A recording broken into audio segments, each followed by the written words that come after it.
ایک زمانے میں ایک جادو کے میدان میں ایک چھوٹی اور متجسس ڈریگن فلائی رہتی تھی جس کا نام اسپارکل تھا۔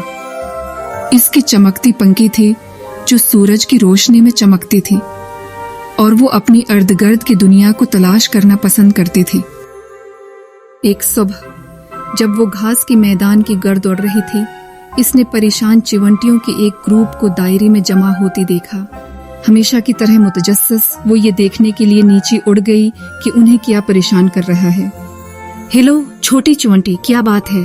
اس نے دوستانہ مسکراہٹ کے ساتھ پوچھا۔ چیونٹیوں نے اس کی طرف دیکھا اور بتایا، او پیاری ڈریگن فلائی، ہماری ملکہ بہت بیمار ہے اور ہم نہیں جانتے کہ اس کا علاج کیسے کریں۔ اس کے بغیر ہماری کالونی زندہ رہنے کے لیے جدوجہد کرے گی۔ اپنی امید سے بھرے دل کے ساتھ ڈریگن فلائی نے اڑان بھری اور گھاس کے میدان کے اوپر بلندی پر چلی گئی، عقل مند مخلوق کی تلاش میں جو چیونٹی کی ملکہ کی علاج کی باری میں جان سکی۔ اپنے سفر میں اس کا سامنا ایک عقل مند بوڑھی الو سے ہوا جس کا نام اولیور تھا۔ ہیلو پیارے ڈریگن فلائی، آپ کو میری درخت پر کیا لایا ہے؟ اولیور نے ڈریگن فلائی کا مشاہدہ کرتے ہوئے استفسار کیا۔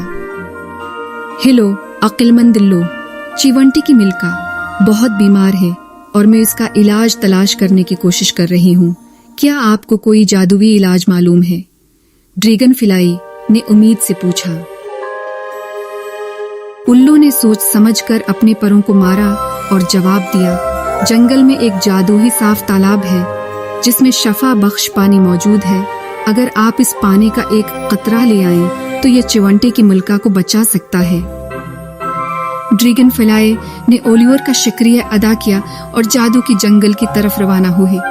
راستے میں اس کا سامنا سیمی نامی ایک دوستانہ گلہری سے ہوا۔ ارے تم اتنی جلدی میں کہاں جا رہی ہو؟ سیمی نے چنچل مسکراہٹ کے ساتھ پوچھا۔ ڈریگن فلائی نے اپنی تلاش سیمی کے ساتھ شیئر کی جس نے مدد کی پیشکش کی۔ سیمی نے کہا، میں گہنے جنگل میں سے ایک شارٹ کٹ جانتا ہوں۔ سیمی کی مدد کے لیے شکر گزار ڈریگن فلائی جنگل کی موڑ اور موڑ سے اس کا پیچھا کرتی رہی یہاں تک کہ وہ آخرکار تالاب پر پہنچ گئی۔ تالاب کے کنارے پر انہوں نے جادوئی منظر دیکھا۔ پانی کی پریوں کا ایک گروپ پانی کی سطح پر رقص کر رہا ہی ڈریگن فلائی پریوں کے پاس گئی اور اپنی مشن کی وضاحت کی۔ پریوں کو ڈریگن فلائی کی عزم نے متاثر کیا اور اسی شفا بخش پانی سے بھری ہوئی ایک چھوٹی شیشی دی۔ اس پانی کو سمجھداری سے اور صاف دل سے استعمال کریں، انہوں نے یک زبان ہو کر کہا۔ ڈریگن فلائی نے پریوں کا شکریہ ادا کیا، شیشی کو احتیاط سے اپنی ننھی ٹانگوں میں پکڑے ہوئے جتنی تیزی سے اس کے پروں نے اسی لے جا سکتی تھی واپس گھاس کے میدان کی طرف اڑان بھری۔ چیونٹی کالونی میں پہنچ کر اسپارکل نے آہستہ سے شفا بخش پانی کا ایک قطرہ بیمار ملکے کے پاس رکھ کے دیا۔ آہستہ آہستہ ملکہ کی طاقت واپس آئی اور اس کی آنکھیں تشکر سے چمک اٹھیں۔ آپ کا شکریہ پیارے ڈریگن فلائی، آپ نے میری جان اور ہماری کالونی کو بچایا ہے، ملک نے اپنی خوشی سے بھری رایا سے گھرے ہوئے کہا۔ یہ بات گھاس کے میدان میں تیزی سے پھیل گئی اور جلد ہی تمام مخلوقات کو اسپارکل کی بہادری اور مہربانی کا علم ہو گیا۔